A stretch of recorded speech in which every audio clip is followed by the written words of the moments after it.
0 to 9. Yun ang chance. Alam mo, tama yung sinasabi ni Martin. Sabi niya, ang kapangyarihan ng Kongreso, kami sa House of Reps, may kapangyarihan kami magsimula. Correct, as I said earlier, magsimula lang, mag-initiate. Pero wala kayong kapangyarihan na idikta, ideklara kung ano ang gagawin nyo sa procedure ng impeachment kasi inilatag na ng Korte Suprema, maliwanag na maliwanag. Ano ba ang sabi?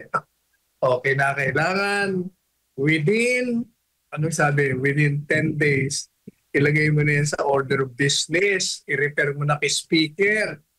Kapag within 3 session days, i-refer naman sa Committee on Justice. Ang Committee on Justice naman, within 30 session days, ay magdidesisyon, pag-aaralan nila, and then itatapo nila sa plenary.